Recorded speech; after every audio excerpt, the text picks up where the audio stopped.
Okay, in this lesson we are going to talk about factoring trinomials, and this is the kind that everybody seems to dread, but hopefully you're going to like the way that I teach it. It's a little bit different probably than what you've been exposed to, and I think it's easier. So I call it the X factor because you make an X, and hopefully that'll help you remember it.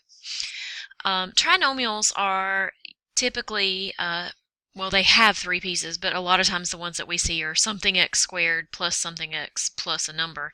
Here I'm pretending that a, b, and c are numbers. And the general method that we're going to be using is to make an x on our paper. And whatever the first times the last number is, that a times the c, whatever that multiplication ends up to be, we're going to put on the top. We are going to bring the b with the sign that's in front of it down to the bottom.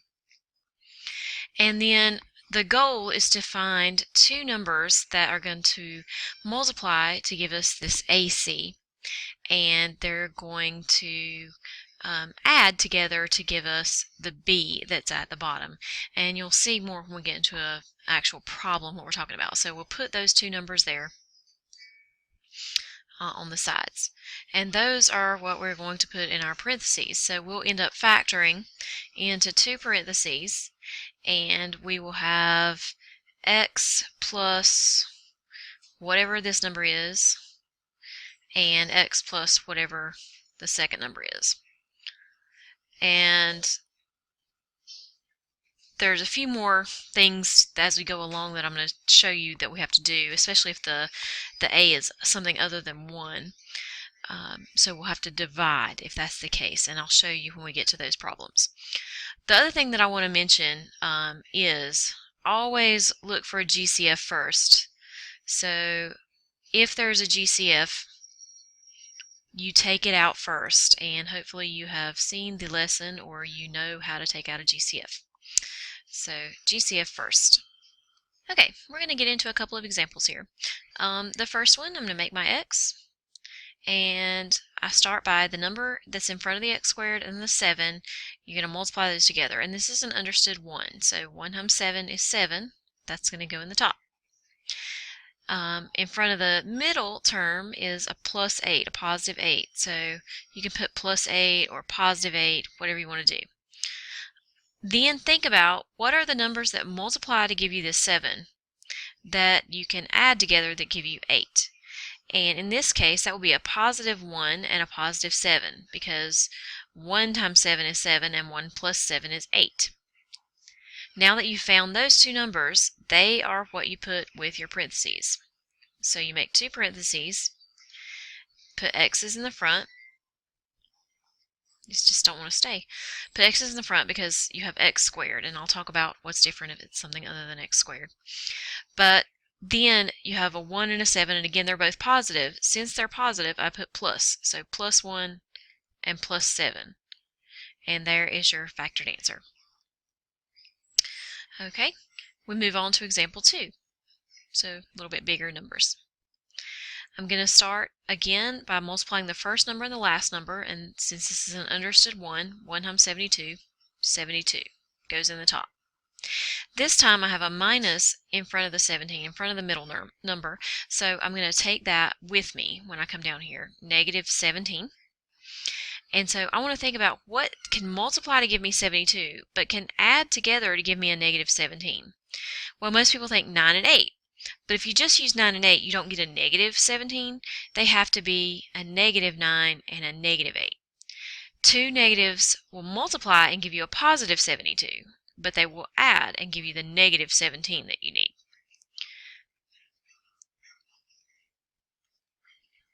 And so what that means when you come to make your parentheses is that because these are negatives, you will put minus in your parentheses. So x minus 9 and x minus 8. And there's your fully factored version of that. Okay, now I have on the screen example 3 and example 4. And this will be a good time to pause and see if you have what's going on. If not, you can just continue on. And so pause now if you want to. Okay, now I want to look at how to do example 3. I'm going to make my x, and this time I have a 1 and a negative 12, so if I multiply those I get negative 12. And I have a negative understood 1 in front of this x, so I'm going to bring that down and actually write the 1 so I can think about the numbers.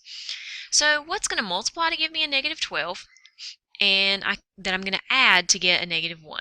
So we would think 4 and 3 have a difference of 1. 4 times 3 is 12, but I need it to be negative. So I'm going to have a negative 4 and a positive 3, because when I add negative 4 and positive 3, that's going to give me a negative 1. Alright, then I come over, I do my 2 parentheses, I make x's, and again I'm going to use the sign of these two numbers. So I have a minus 4, and this is a positive 3, so plus 3. And if you FOIL this back out, you get your original problem, and you can always check yourself that way.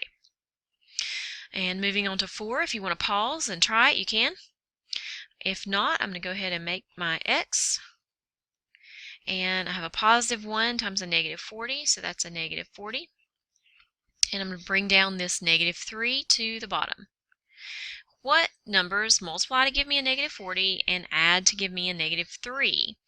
And that would be 5 and 8, and I need it to be negative, so I want the 5 to be positive and the 8 to be negative, so that when I add, I get a negative 3.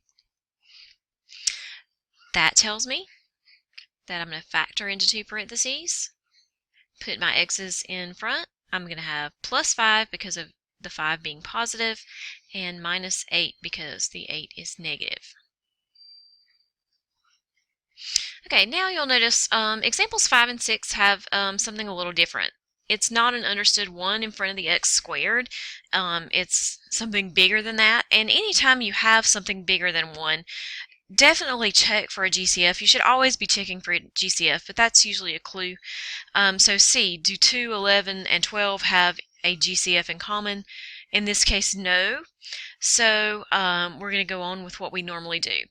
There is going to be a new step after we get into the parentheses because we have this number in front. So I'm going to go with a big X. 2 times 12 is going to give me 24. And then I'm going to bring down the positive 11. What is going to multiply to give me 24 and add to give me 11? That would be a positive 8 and a positive 3. So I'm going to come over here. I'm going to have x plus 8 because it's positive, and x plus 3. Now, obviously, if I FOIL this out, that first term is just going to give me x squared, not 2x squared. So there has to be something that's different. And what that different step is, you take that number that's in front of the x squared, whatever that is, and you divide these numbers by that. If it goes in evenly, great. Just divide. So 8 divided by 2 is 4. That's what you have in this parenthesis. If it doesn't go in evenly, 2 does not go into 3 evenly, it's kind of, you feel like you're cheating, but you just swing it in front of this x. And so it'll be 2x plus 3. Now, if you FOILed these out, if you multiplied, double distributed, combined like terms, you would get the 2x squared in the front. Okay, so you can again check your answers that way, but don't forget to do the dividing step if you have the number in front. So let's move on to number 6 because it's also got a number in front. Take your first number and your last number. So 3 times negative 15 is negative 45. And then bring down that negative 4. And what can I multiply to get 45 or negative 45? That is going to add to give me a negative 4. And hopefully 9 and 5 come up, and you need the 9 to be negative so that when you add you get the 4 to be negative. So a negative 9 and a positive 5. Come over, make your 2 sets of parentheses. One should be x minus 9, the other x plus 5. And again, our extra step, because we had a 3 in front, divide into both. And for our first parenthesis, 9 divided by 3 is 3, so that was nice. But in our second one, 3 does not go into 5, so I'm going to bring it in front of that x and get 3x plus 5. So if you multiply those out, you do get 3x squared minus 4x minus 15. Okay, now we're to number 7 and number 8. And again, if you want to pause, if you think you know what's going on, pause and try it. Otherwise, make an X. And our first number times our last number, 6 times negative 3, is going to be a negative 18. And then we have a positive 7 that I'm bringing down. And so what is going to multiply to give me negative 18 and add to give me a positive 7? And so that will be a positive 9 and a negative 2, because I'm going to multiply and get a negative 18, add and get a positive 7. So when I make my parentheses, I'm going to have x plus 9 and x minus 2. And again, this one has a number in front, this 6. This situation is actually going to be slightly different than the past two.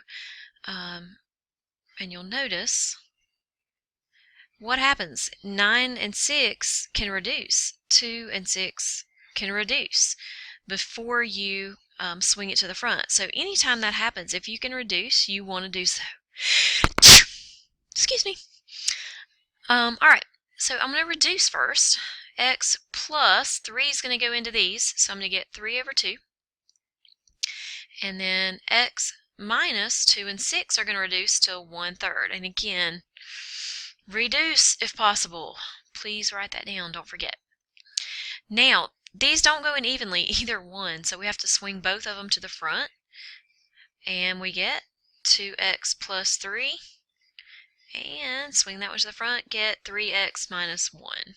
So this one was a little bit different. Alright, and looking at number 8, is it going to be different?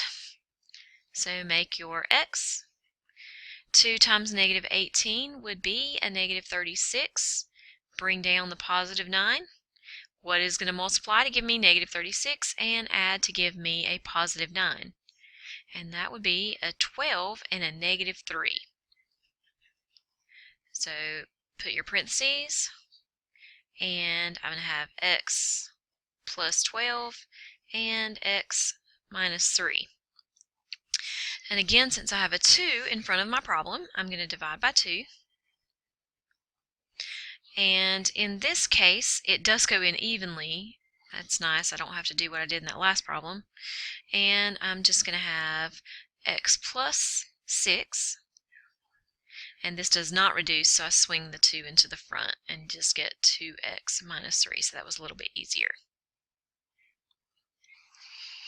Okay, here's example 9 and 10. I want to apologize for the blue on your screen. That was where some of those X's I was making were jumping to, and I can't seem to get it to go away. So I'm going to write with green this time.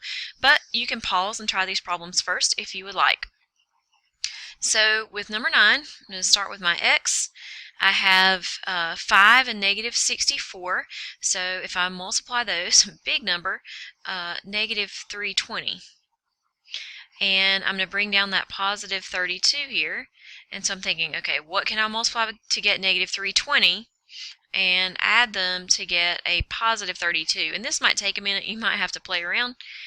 But hopefully you arrive at the conclusion of 40 and negative 8.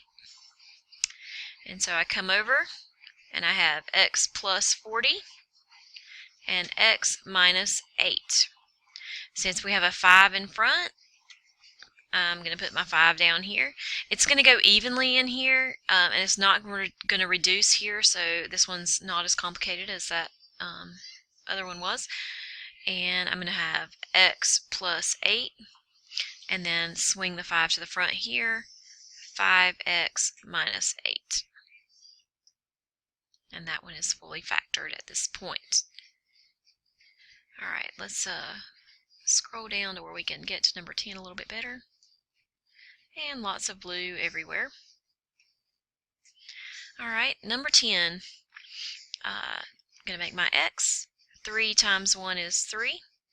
And it's positive. And then I have a positive 4 that I'm bringing down.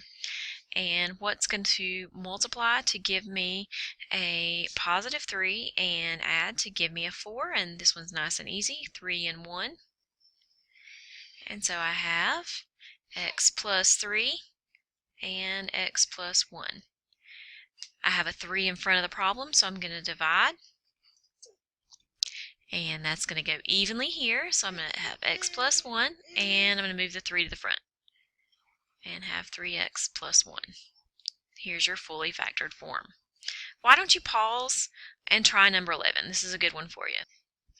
Okay, for number 11, hopefully you tried this one out. I'm going to make a big X, and 4 times 9 is 36, and bring down my negative 13. So what did you multiply to get a positive 36 and add to get a negative 13? Hopefully a negative 9 and a negative 4, and it doesn't matter which one you put on each side, by the way. We'll go ahead and make our parentheses and do x minus 9 and x minus 4.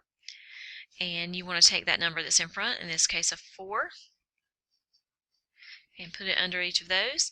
And it doesn't reduce. This one goes in evenly, so I'm going to pull this to the front and have 4x minus 9 and x minus what reduces to 1, what divides to 1. Okay, this is our last example, and I've thrown a little bit of a twist in here. So if you want to pause and try it, you can. Does anybody know what the twist is? Hopefully you notice that 6, 22, and 84 all have 2 in common. This problem has a GCF that you have to take out first. So if you take out a 2, that's going to leave you with 3x squared minus 11x minus 42. Still some big numbers, but not quite as bad. The 2, we're just going to bring down at the end. So let's focus on what's in the parentheses and get that factored first, but don't forget that there's a 2 out front anytime that you need to do that GCF step. Okay, make your x, and don't worry about the 2 here, just focus on your trinomial. So your 3 and your negative 42 multiply to give you negative 126. You're going to bring down that negative 11. So this time we're trying to multiply to get a negative 126 and add to get a negative 11. And this might take you a minute playing around with your calculator, seeing what you can multiply to get 126, because it's not something that I know off the top of my head. You should end up with a negative 18 and a positive 7. So when you make out your 2 parentheses, I'm going to do x minus 18 and x plus 7. And again, I had, in this case, you don't use the 6, you use the 3, because that's the trinomial we're working with. You're going to divide by the 3. And here it's going to go in even, so I have x minus 6. And on this one, it's going to swing to the front. So 3x plus 7. Now, this is when you need to remember that number in front, that 2. So your actual answer is 2 times x minus 6 and 3x plus 7. So again, with this trinomial factoring, hopefully you got the basics down. Don't forget to take out GCFs first, and then occasionally when you get the reduce situation over here, if you need to go back and look at that example, that's a good one to rewind and watch again. You do need to reduce first or it will not work. You can always check your answer by FOILing, multiplying back out.